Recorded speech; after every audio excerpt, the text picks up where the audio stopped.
Morning বন্ধুরা। আজকে সপ্তমীর দিন, সকাল ঠিক 5:20 বাজে। আবার একটা নতুন ঘুরতে যাওয়ার প্ল্যান নিয়ে হাজির। সেই বিষয়ে মৌপিয়া কিছু বলবে। শুভ সপ্তমীর অনেক শুভেচ্ছা এবং ভালোবাসা। 2025 সবার খুব ভালো কাটুক পুজোটা। তো চলো আমরাও রামপুরহাটের উদ্দেশ্যে রওনা হচ্ছি। তো কিভাবে যাচ্ছি না যাচ্ছি, ওখানে আমাদের বাড়ি তোমরা অলরেডি সবাই জেনে গেছো। আর যারা জানো না তাদের জন্য বলছি যে আমরা ওখানে আমাদের বাড়ি। তো ওখানে আমরা এই পুজোর ছুটির কদিন আর কি কাটাবো। তো চলো কিভাবে যাচ্ছি না যাচ্ছি সমস্ত তোমাদের সঙ্গে শেয়ার করব।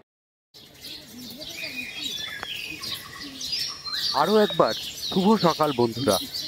বড়নগরে আকাশে তখন আলোর ছোঁয়া পাওয়া গেছে, যদিও ঘড়িতে 5:20 সবেমাত্র বাজে।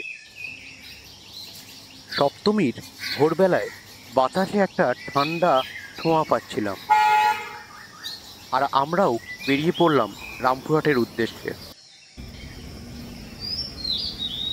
এতটা পথের জার্নি, তাই শুরুতেই পেট্রোল পুরো ফুল ট্যাঙ্ক করে নিলাম। আমার মতো আপনাদেরও নিশ্চয়ই অভ্যেস হয়ে গেছে আমাদের জার্নিতে যাওয়ার আগে মা ভবতারিণীকে একবার প্রণাম করে নেওয়ার।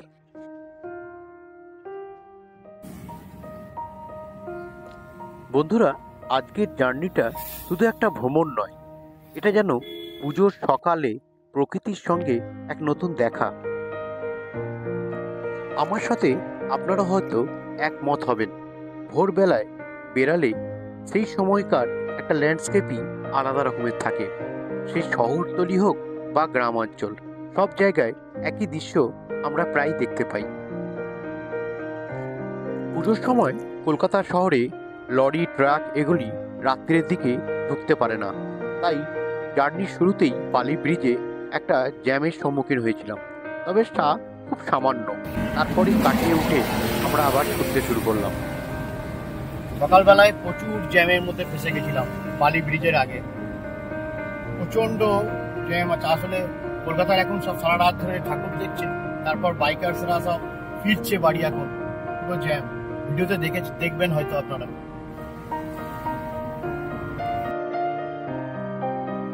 দেখতে দেখতেই মিনিট 15-20 মধ্যেই আমরা ডানকুনি টোল প্লাজা চলে এলাম।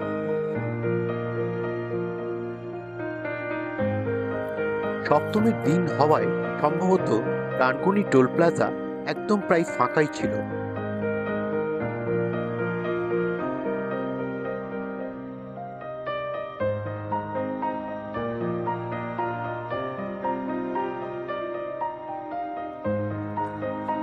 বরানগর থেকে বের হতেই আমরা দক্ষিণেশ্বর ডানকুনি ফ্লাইওভার করলাম। ডানকুনি টোল পার করে NH 19 ধরে বর্ধমানের দিকে এগোতে থাকলাম। রাস্তা একদম ফাঁকা, হেডলাইটের আলো বা কুয়াশার মধ্যে পড়ছে, আর চারপাশে পাখির ডাক। এভাবেই আমরা এগিয়ে চললাম।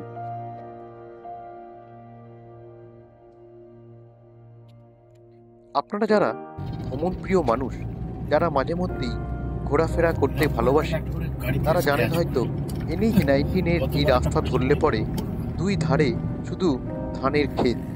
অসাধারণ একটা ল্যান্ডস্কেপের মধ্যে দিয়ে আপনাদের সকলকেই যেতে হয়। কর্মসূত্রে যারা গ্রাম বাংলার পরিবেশ ছেড়ে শহর কেন্দ্রিক একটা জীবনযাপন করছেন, তাদের কাছে এই ধরনের ছবি সত্যি। কিছুটা পথ আসতেই কাশফুলের যেন একটা মেলা বসেছিল, তাই গাড়ি না থামিয়ে কোনো উপায় ছিল না। গাড়ি থামিয়ে সেই সুন্দর দৃশ্য চোখের সামনে বারবার দেখতে ইচ্ছে করছিল। নানা ভিডিওতে এর আগেও আমি বলেছি, আমাদের বাড়ি রামপুরহাট, মানে বীরভূম ডিস্ট্রিক্ট, তারাপীঠের কাছে একদম। তো সেই সুবাদে কাশফুলের মেলা আমার কাছে খুব একটা নতুন না হলেও আমার ছেলে সৃঞ্জনের কাছে কিন্তু একদম নতুন অভিজ্ঞতা।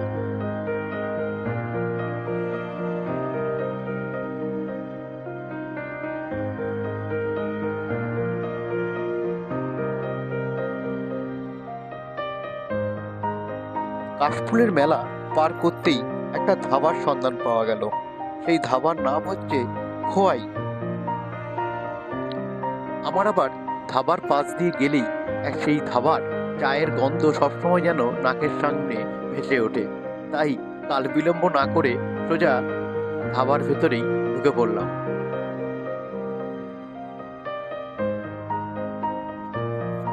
ধাবায় একটা চায়ের অসাধারণ একটা বিরতি নিয়ে আবার সামনের দিকে এগিয়ে চললাম।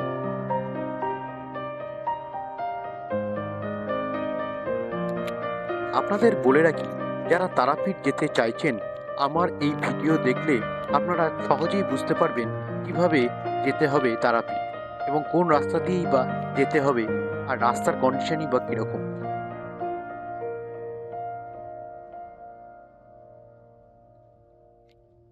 সপ্তমীর সকাল হওয়ায় রাস্তা দিয়ে যাওয়ার সময় পুকুরের ধারগুলোতে দেখা যাচ্ছিল মা দুর্গার ঘট ভরতে যাওয়ার বেশ লম্বা একটা ভিড়।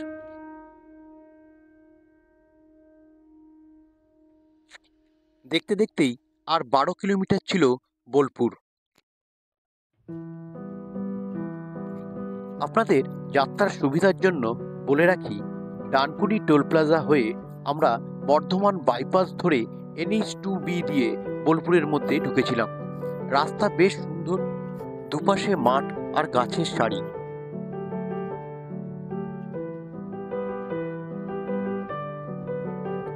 আমাদের যাত্রায় একটি সুন্দর মুহূর্ত ছিল অজয় নদী পার হওয়া। রাস্তার বাঁকে দেখা মিলল নদীটিকে, আর সেখানে ছোট্ট একটা ব্রিজ। এই ব্রিজ পার হওয়া মানেই বর্ধমান ডিস্ট্রিক্ট আমরা অতিক্রম করে বীরভূম ডিস্ট্রিক্টের মধ্যে প্রবেশ করলাম।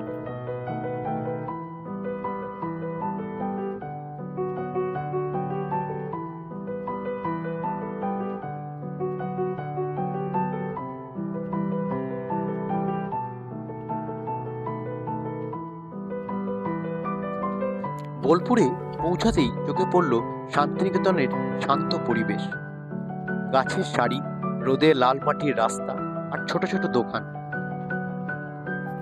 দারুণ লাগছিল, তাই মাঝে মধ্যেই গাড়ি থামিয়ে বেশ কিছু ছবি তুললাম।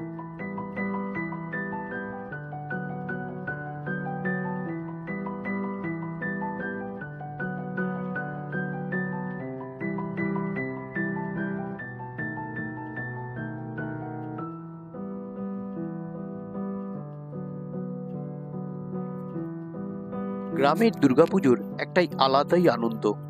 কলকাতার মতো এত থিমের চাকচিক্য না থাকলেও ছোটখাটো পুজোয় বেশ ভালোই জমজমাট হয়ে ওঠে।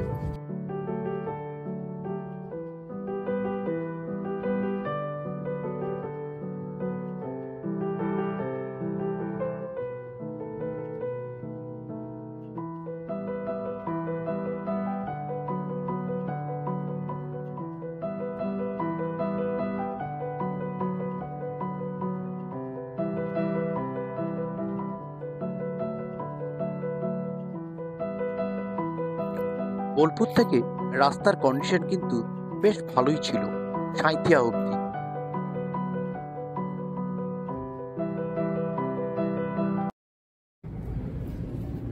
এখন রামপুরহাট এখনো প্রায় 1.5 ঘন্টার মতন বাকি আছে। 1 ঘন্টা 18 মিনিট মাত্র। আর রাস্তা ভীষণ বাজে।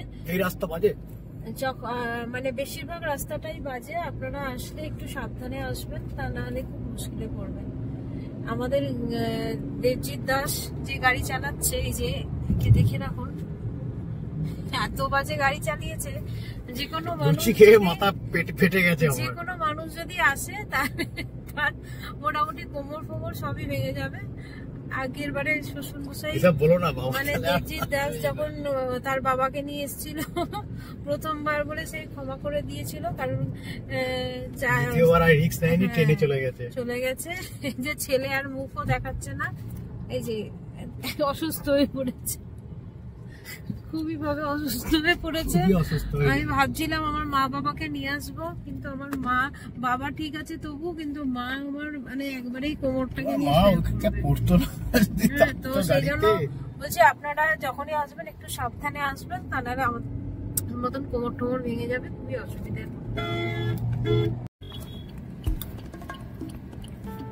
এতক্ষণ ধরে মৌপিয়ার যে কন্ট্রোভার্সিটা শুনলেন, একদম বিশ্বাস করবেন না।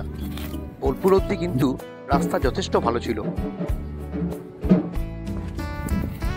দেখতে দেখতেই বোলপুর পার করে আমরা সাঁইথিয়ায় প্রবেশ করে ফেললাম। তবে মৌপিয়া যে কথাটা বলেছিল সেই কথাটা একদম ফেলে দেওয়ার মতো নয়। সাঁইথিয়া রাস্তাঘাটের অবস্থা কিন্তু খুব খারাপ। রাস্তা ততটাও চওড়া নয়, অনেকটাই সরু। দুটো গাড়ি যেতে গেলে পরে বেশ সমস্যায় পড়তে হয়। বিশেষ করে মাঝে মধ্যেই আমাদের যখন বাইপাস ছেড়ে গ্রামের ভেতর দিয়ে ঢুকতে হচ্ছিল। গেলাম। আপনাদেরকে এখানে জানিয়ে রাখা ভালো যে সাঁইথিয়া পার করার সময় যে মৌরাক্ষী নদী আমাদের পার করতে হয়, তার জন্য একটা শর্ট রুট হচ্ছে মৌরাক্ষী নদীর উপরে ফ্লোটিং ব্রিজ করা আছে।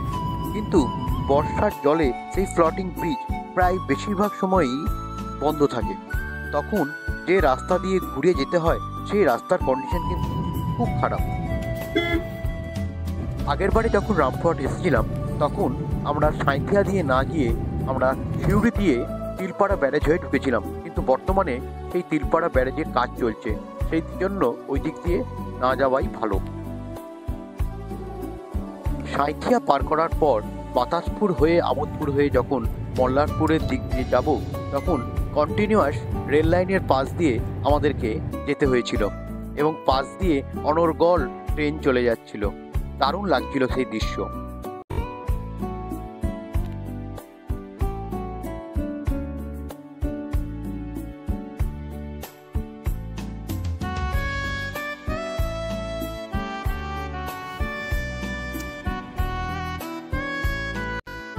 দেখতে দেখতেই আমরা মল্লারপুর পার করে তারাপীঠ রামপুরহাট রোড হয়ে তারাপীঠ পার করে রামপুরহাটে বাড়ির সম্মুখে এসে পৌঁছে গেলাম।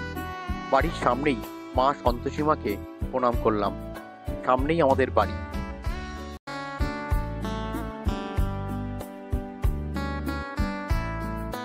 পাশেই হনুমানজি মন্দির।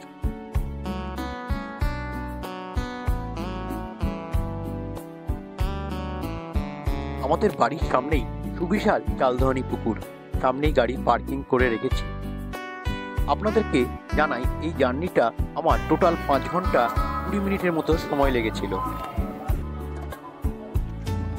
এর সঙ্গে অবশ্যই 1 ঘন্টা অ্যাড করে নিয়েছিলাম আমাদের টিফিন করা এবং চা বিরতি, তার সঙ্গে কিছু রেলগেটের সামনে আটকে যাওয়ার সময় নিয়ে।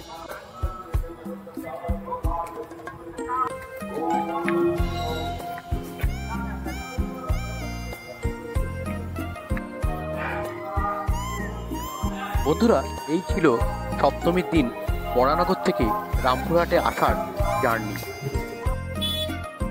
বন্ধুরা, ভিডিওটি ভালো লাগলে লাইক, শেয়ার এবং সাবস্ক্রাইব করবেন। আগামী দিনে আরও অনেক ভিডিও নিয়ে আপনাদের কাছে আসছি।